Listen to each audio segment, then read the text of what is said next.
Hey guys, and welcome back to the channel. I am the Twisted Jedi, and today we have the official patch notes for part 1 of the Season 2 DLC, which is of course dropping very soon. Now before I get into any patch details, why is Geonosis in the title? I'm sure you're all wondering this. Well, in the patch notes there was a line that stated, fixed an issue where the player could gain battle points from shooting already down tractor beams, and then directly under that it said Geonosis. This comment was later removed completely, and then Ben confirmed that it was a mistake and that it wouldn't be coming tomorrow. Now it makes sense that it isn't coming tomorrow, but it is very exciting for everyone that's dying for some kind of word on Clone Wars content, and it does basically confirm that Geonosis is coming at some point in the future. Now I kind of feel like this was done on purpose, as patch notes go through multiple approvals before being posted, and I doubt that multiple people missed that, so it's really exciting, and hopefully we don't have to wait too long for Geonosis. Anyways guys, moving back into the patch notes, and like I always do, I am just going to read the main changes and not really worry too much about the smaller stuff. However, if you do want the full list of patch notes, then be sure to check out the link in the description. I will have that posted below for all of you. Getting into heroes and villains, Captain Phasma has a couple of changes, and staff strikes should be easier to hit now and chain to an enemy. Since it's easier to connect now, the first 2 strikes will have less damage and won't knock enemies down on impact. They also added the closing functionality to all of Phasma's staff strikes, similar to what the lightsaber users have, so that's why there are going to be some changes there. The only other change for Phasma is her first order sentry droid now progressively self-repairs after 6 seconds of not taking damage instead of instantly repairing. Now we're going to get into some stuff for Luke Skywalker, who I'm sure you're all interested to hear about, as we did hear earlier that he was getting a buff. Luke did not feel as in control of his lightsaber as he should, since he has slightly slower swings than the other lightsaber users. They're looking to improve if the current buff doesn't prove to be enough for him, and they also reduced the cost of melee for Luke, increasing his max amount of swings from full stamina from 8 to 10. As for his force push, this is the first change to add different damage values for heroes and other units. It felt like Luke was the perfect character to start with, as both push and repulse were very weak against non-hero enemies, so now the base damage of both abilities have been buffed. They added non-hero specific damage to Luke's push at 150. They also increased the push damage to heroes from 65 to 90, and they added non-hero specific damage to repulse at 130, and they increased the repulse damage on heroes from 50 to 75. So guys, there are actually some really big changes to Luke's damage in those force abilities. It sounds like he's going to be an absolute beast now, and 150 damage to troopers with force push. It's going to feel like Battlefront 2015 again, guys. I really can't wait to test it out, because Luke is one of my favorite characters. Also, for his dash strike, you can now move a few frames earlier after using that ability, which is really good if you're trying to flee from an enemy. Now for some changes to layout, the Defender alternate fire. The Defender alt fire was too damaging for the short charge up time, and getting hit from it by a far was very frustrating. To counter this, they have now reduced the alt damage from 175 to 145. They've also reduced the explosion radius from 2 to 1 meters,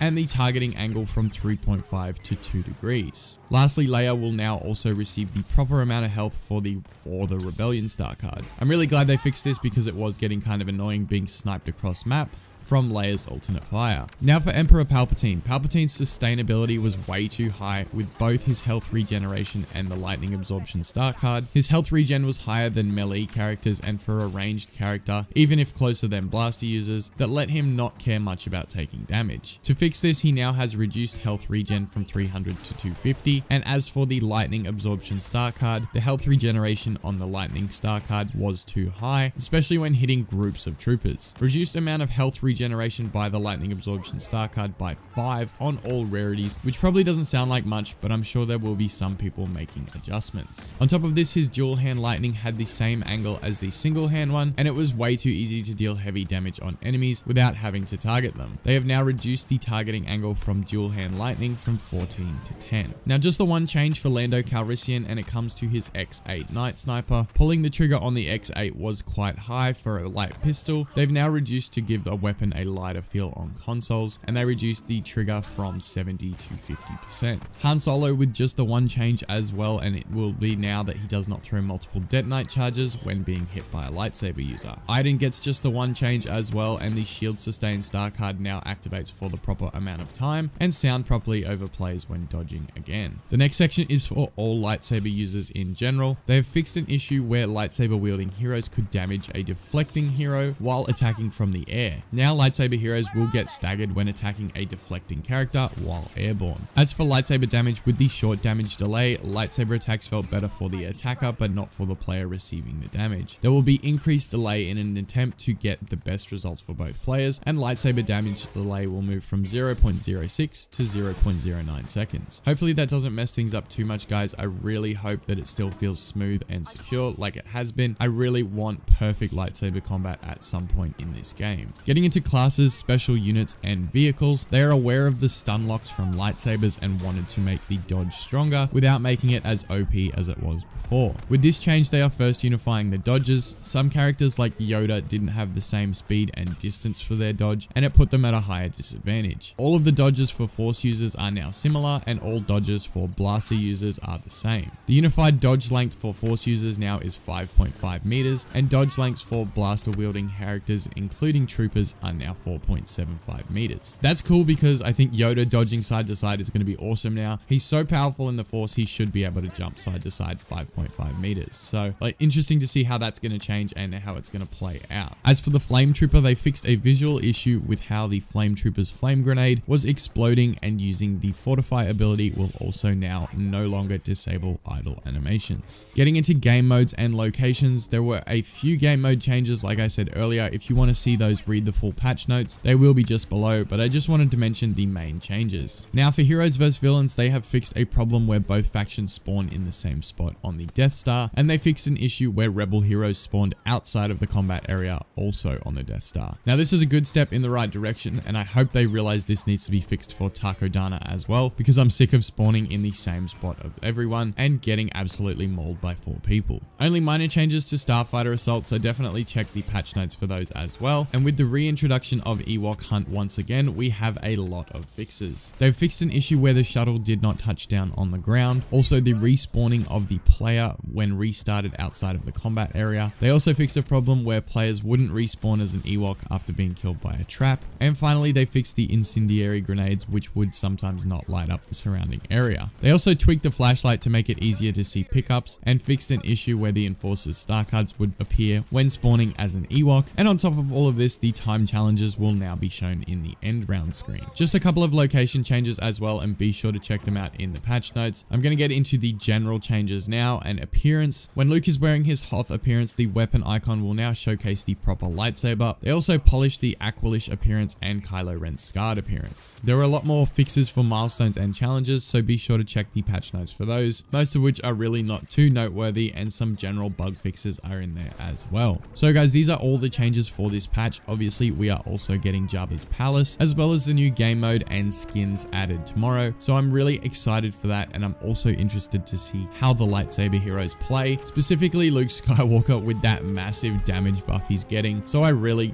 can't wait for that. Anyways guys, that's going to do it for this video. Make sure to check out the full patch notes below and leave a like while you're down there. If you guys are new to the channel, be sure to subscribe for more Battlefront 2 news in the future, and may the Force be with you always. This